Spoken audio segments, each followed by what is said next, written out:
நேயர்களுக்கு வணக்கம். இன்றைக்கி நம்ம ஏலம் ஆயுஷில் எதை பற்றி பார்க்க போகிறோம் அப்படின்னா, சுடு தண்ணி குடிக்கிறதுனால வரக்கூடிய பயன்களை பற்றி தான் பார்க்க போகிறோம்.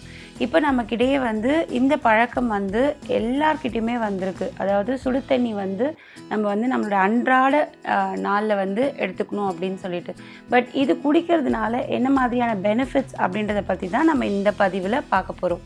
ஸோ ஜென்ரலாகவே நமக்கு முன்னாடி இருக்கக்கூடிய ஒரு கெட்ட பழக்கம் அப்படின்னு சொல்லணும்னு பார்த்தீங்க அப்படின்னா, இந்த ஐஸ் வாட்டருடைய அடிக்ஷன் நிறைய பேருக்கு இருந்தது.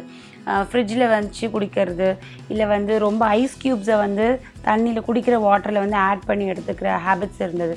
ஏன் ஐஸ் வாட்டர் எடுத்துக்காமல் ஹாட் வாட்டர் எடுத்துக்கணும்? அப்படி ஹாட் வாட்டர் எடுத்துக்கிறதுனால பயன்கள் என்ன அப்படின்னு பார்த்தோன்னா, ஐஸ் வாட்டர் நீங்கள் உள்ளே சிப் பண்ணும்போது உங்களுடைய ஃபுட் பைப், அதாவது நம்மளுடைய உணவு குழாய் எல்லாமே கன்ஸ்ட்ரிக்ட் ஆக ஆரம்பிச்சிடும். அது மட்டும் இல்லாமல் நம்ம வயிற்றுக்குள்ளே இருக்கக்கூடிய இந்த ஆசிட் செக்ரீஷனுடைய ப்ரொடக்ஷனுக்கு அது ஒரு ஸ்டாப், ஒரு இன்ஹிபிஷன் மாதிரி இருக்கும். இதே நீங்கள் ஒரு சுடு தண்ணி எடுத்துக்கிட்டீங்க அப்படின்னா நம்மளுடைய ஃபுட் பைப் நல்லா விரிஞ்சு கொடுக்கும், அதாவது டைலிட்டேஷன் நல்லாயிருக்கும். அது மட்டும் இல்லாமல் நம்மளுடைய செக்ரீஷன்ஸுக்கு, நம்மளுடைய கேஸ்ட்ரிக் செக்ரீஷன்ஸுக்கு அது ரொம்ப ரொம்ப பெனிஃபிஷியலாக இருக்கும்.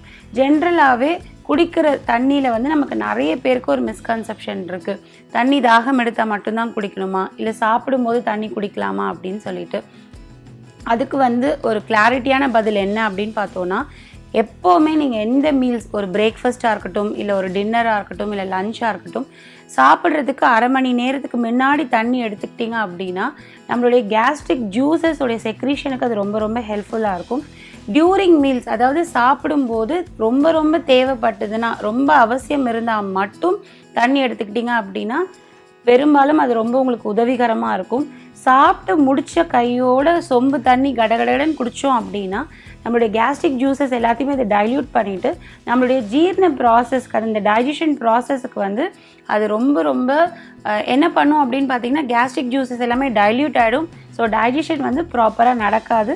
அந்த மாதிரி சமயத்தில் தான் நமக்கு ஒரு இன்டைஜஷன் இருக்கும், ப்ளோட்டிங் இருக்கும், மோஷன் கூட சில நேரங்களில் கான்ஸ்டிபேட்டடாக இருக்கிற மாதிரியான வாய்ப்புகள் அதிகமாக இருக்கும். ஸோ ஈவன் சுடு தண்ணி கூட நீங்கள் சாப்பிட்டதுக்கு அப்புறமா உடனே குடிக்காதீங்க.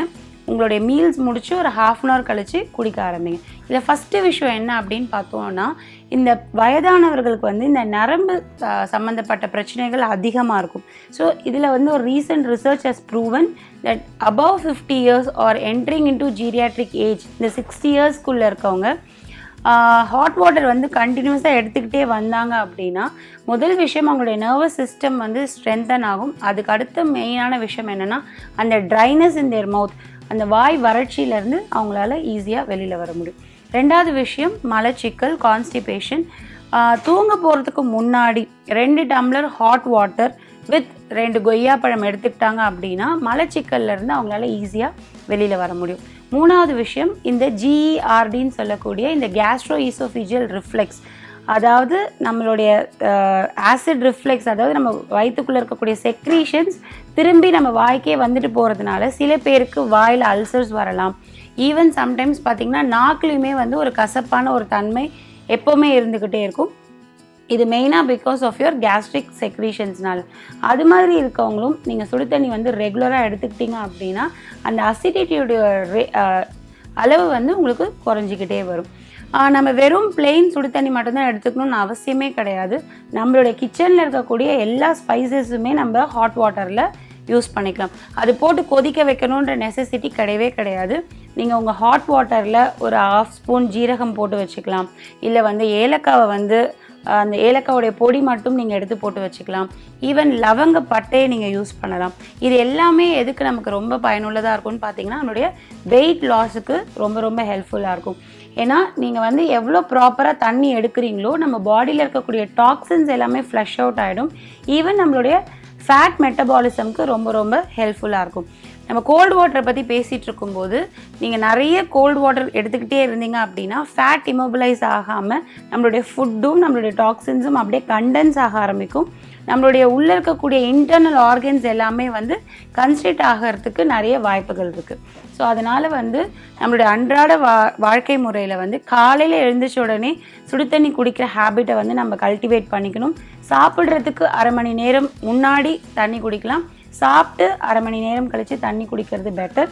அண்ட் இரவு தூங்க போகிறதுக்கு முன்னாடி மலச்சிக்கல் இருக்கவங்க 2 டம்ளர் வந்து ஹாட் வாட்டர் வித் கொய்யாப்பழம் எடுத்துக்கிட்டாங்க அப்படின்னா மலச்சிக்கல்லேருந்து ஈஸியாக வெளியில் வரலாம்.